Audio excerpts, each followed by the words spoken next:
अगर तेरे घर में लक्ष्मी नहीं आ रही हो तो कमल रखते तो पानी में डाल शिव जी को चढ़ाता रहा। कमल का फूल बाजार में मिल रहा हो, जब तक कमल का पुष्प बाजार में मिले तब तक एक कमल का पुष्प सोमवार शंकर को चढ़ाना चालू कर दे। सोमवार को नहीं चढ़ाए तो प्रदोष को चढ़ा, पर शंकर की भक्ति कर। और कमल का फूल ना मिले तो कमल दत्ता पानी में डाल, उस पानी को शंकर पर चढ़ा, पर चढ़ा ठीक। केवल कमल का पुष्प चढ़ने से भगवान नारायण को लक्ष्मी प्राप्त हो जाती है। इसलिए लक्ष्मी जी की प्रियता कमल का पुष्प है। वो कमल के पुष्प का जल, कमल का जल या कमल पत्ते का जल शंकर पर आप सोमवार के सोमवार नहीं आ रही ना लक्ष्मी, पैसा नहीं आ रहा, अब आपने सब दूर माथा टेक लिया, चढ़ाना चालू करो। कमल का पानी में डालो, उस पानी को शिव जी को चढ़ाइए। मिल जाए कमल का फूल, जब तक मिल रहा है, अभी ठंडक में तो मिल ही जाता है। कमल का पुष्प मिले, मंगवा लिया, चढ़ा दिया। सोमवार की सोमवार, नहीं तो प्रदोष की प्रदोष चढ़ाओ, 5-6 प्रदोष करके देखो। ऐसी और वाला महाराज युग तो नहीं बोल रही है। भगवान गणेश जी महाराज को जो तुबा आप लोग समर्पित करते हैं उसको मोली से बांधकर कभी नहीं चढ़े, मोली से धागे से बांधकर बन जाए। 2 बार से ही उसको लपेट, 2 बार से ही उसको बांध दिए और प्रयास करा करो। दुर्वा जहाँ गणेश जी का नाक फूटा है उसी और गणेश जी को समर्पित करी जा। दुर्वा का क्रम मनोकामना प्राप्ति के लिए 21 दुर्वा, वंश वृद्धि के लिए 11 दुर्वा, कार्य सिद्धि के लिए 7 दुर्वा और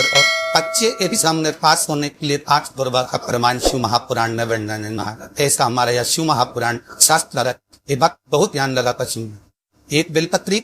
और उस बेलपत्री में एक चंदन की बिंदी और एक अक्षत का दाना रखकर भी अगर शिवालय पर चढ़ा दी जाती है। एक बेलपत्री, एक चंदन का बिंदी और उसकी एक बिंदी और एक चावल का दाना जब हम भगवान देवज्ञ महादेव को समर्पित करते, अपनी कामना करके समर्पित करते, तो निश्चितता है कि आपने व्रत करा ना करा, आपने उद्यापन करा ना करा, आपने अनुष्ठान करा ना करा, शिव महापुराण की कथा कहती है शंकर भगवान उसका फल शीघ्र प्रदान करे। भले आपने कुछ करा थे, बहुत अच्छा समय रात्रि के 9:15 का एक समय होता है जिस व्यक्ति का रोग बीमारी समाप्त नहीं हो रही, हॉस्पिटल में पड़ा हुआ है, कोई बहुत भारी बीमारी में ग्रसित है, छूट ही नहीं पा रहा, तो रात्रि को 9:15 पर किसी भी दिन शंकर भगवान के शिवलिंग का, जो तुम्हारे घर में शंकर जी विराजमान हो उसका, या शंकर जी के मंदिर में जाकर शंकर जी का थोड़ा सा जल, उसमें थोड़ा सा आंवला पड़ा हुआ, मतलब आंवले के पानी से शंकर का अभिषेक पूजन कर लो, उसका नाम लेकर लो। जो रोग से ग्रसित हो, 1 दिन 2 दिन 3 दिन करोगे, हॉस्पिटल से छुट्टी करते, एक बेल तक 3 शमी तक आप कभी दिल से कभी मौका मिले हृदय से अशोक सुंदरी वाली जगह का स्पर्श कर कर भगवान शंकर के शिवलिंग पर एक बार समर्पित कर कर देखना, क्या बाबा ने तेरे घर में धन और वैभव दिया कि नहीं दिया। जो स्थिति में कार्य चल रही थी वो स्थिति की कार्य तेरी पार हुई कि ना। जिस दिन तुम्हारा मन दुखी हो, जिस दिन तुमको लगे कि हमारे मन पर आज शांति है, आज मेरा बड़ा सा कोई काम अटक गया है, मेरा बेटा आज परीक्षा देने के लिए गया है, आज मेरे बेटे को इस परीक्षा में पास होना चाहिए, आज मेरा पति गया है उसकी नौकरी लगना चाहिए, मैं बड़ी दुखी हूँ, सब दूर माथा टेक लिया, सारे संसार में होकर आ गए, सबसे जाकर निवेदन कर लिया, तुम हार गए, तो किसी शंकर के मंदिर में एकांत में बैठ जाना, 1 लोटा पानी चढ़ाकर, 5 बेलपत्र चढ़ाकर, 1 चावल का दाना शिव को समर्पित कर कर एकांत में बैठकर शंकर को निहारते हुए श्री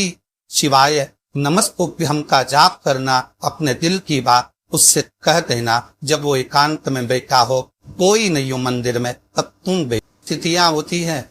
जिन तिथियों में अगर आप रोज गंगा का जल शंकर को नहीं चढ़ा सकते तो शिव महापुराण कथा कहती है, स्कंद पुराण कहती है, विष्णु पुराण कहती है, दर्द संहिता कहती है, गीता पर गोरखपुर का कल्याण का गंगा अंक कहता है कि कुछ तिथियां भारत की भूमि पर ऐसी वर्णित है जिन तिथियों में भी गंगा का जल हम शिव को अगर एक बूंद भी समर्पित कर रहे हैं, गंगा का जल मात्र एक आधी चम्मच भी, आचमन जितना भी अगर हम शिव को समर्पित कर रहे हैं तो उसका सुख आनंदित है। जैसे पंचमी तिथि, नवमी तिथि, दशमी तिथि, एकादशी, प्रदोष, पूर्णिमा, अमावस्या, ये तिथियां हमारे यहाँ जो दी गई हैं, इन तिथियों में अगर हम गंगा का मात्र थोड़ा सा जल भी अगर जल के पात्र में डालकर गंगा जी का जल थोड़ा सा भी शिव के पास लेकर जा रहे हैं, तो ये एक भाव अपने भीतर होना चाहिए कि आप केवल गंगा का जल साधारण शिव मंदिर में समर्पित नहीं कर रहे हो, आप गंगा का जल भले अपने घर से लेकर जा रहे हो, थोड़ा सा भी जल ले जाकर अगर शिव को समर्पित कर रहे हो तो तुम्हारे भीतर ये भाव होना चाहिए कि मैं गंगोत्री से जल भरकर सीधे रामेश्वर में ले जाकर गंगा के जल को समर्पित कर रही हूँ, आप शिव को समर्पित कर रहे हैं। ये आपके भीतर भाव उत्पन्न। ब्रह्म मुहूर्त में कलश में जल भरकर 5 बेलिखत प्रिय शिव, गणेश, दुर्गा, सूर्य नारायण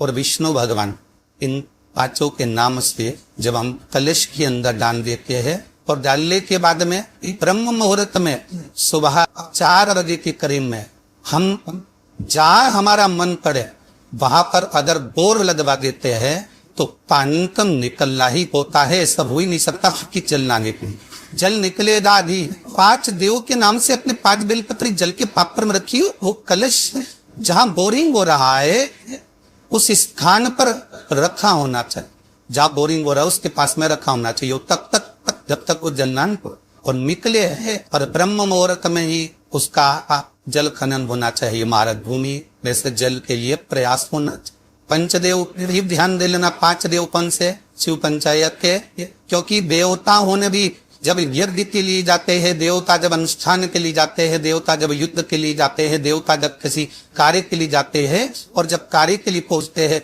जब देवता कार्य के लिए जा रहे हैं और लगता है कि ये कार्य पूर्ण नहीं होगा, ये कार्य सफल नहीं हो पाएगा, हम जिस कार्य के लिए निकले हैं इस कार्य में कहीं ना कहीं अड़चन उत्पन्न होने वाली होती है, तो सारे देवता उठकर भगवान शंकर के पास जाते हैं और शिव की पंचायत को लगाते हैं। शिव पंचायत में जैसे ही कोई बात सम्मुख में आकर खड़ी हो जाती है, शिव पंचायत में जैसे कोई बात सामने लाकर रख दी जाती है, मात्र कुछ ही क्षण में शंकर भगवान की पंचायत उसको समाप्त कर देती और कार्य सफल कर देती। शिव पंचायत का बल बड़ा।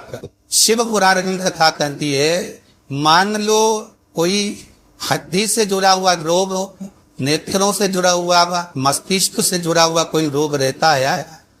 तो एक नीले कलर का फूल आता है मारा, उस फूल में हल्दी डाला हरा जो मंदी के पांव के पास समर्पित कर देता है मारा, उसका और रोगों को धीरे धीरे समाप्त होने लगा। लिंग पुराण तक भी है कि नंदीश्वर भगवान के सामने जो पुष्प समर्पित करा जाता है उसको ठीक ये तो लिखा था स्कंद पुराण और शिव पुराण। लिंग पुराण कहती है जो फूल आपने समर्पित करा उसको लाकर पानी की बाल्टी में डालकर आप स्नान भी कर सकते हो, उससे भी हड्डी के जितने रोग होते हैं उसमें आरामदायक मिले। जैसे कि कई शरीर नहीं चल रहा, हाथ ठंड पड़ रहा है, हाथ काम नहीं कर रहा, हाथ में झुंझुनी आ रही है, कंपन आ रहा है, उसने भी ये प्रयोग। जैसे मानो कोई काम ऐसा है कि उसने पैसा तुम्हारा खा ही नहीं लिया हो, तो घाटे पर हाथा जा रहा है, नुकसान हो रहा है और कोई काम हो ही नहीं रहा, तो महाराज एक लाल वस्त्र में पीली सरसों रखकर और उसके अंतर्गत कुछ भी एक या तो बमून का कांटा नाम भी नहीं तो गुलाब का कांटा ही उसके अंतर्गत रख और उसको शिव मंदिर दस्त में कराकर शंकर भगवान का नाम नहीं करता और रो भेदा सरसों को राटे को रू भैरव का नाम लेकर जिस व्यापार को नहीं चल रहा है, दुकान जो नहीं चल रही है, उस दुकान के सामने उस व्यापार के सम्मुख उसको जला दिया है।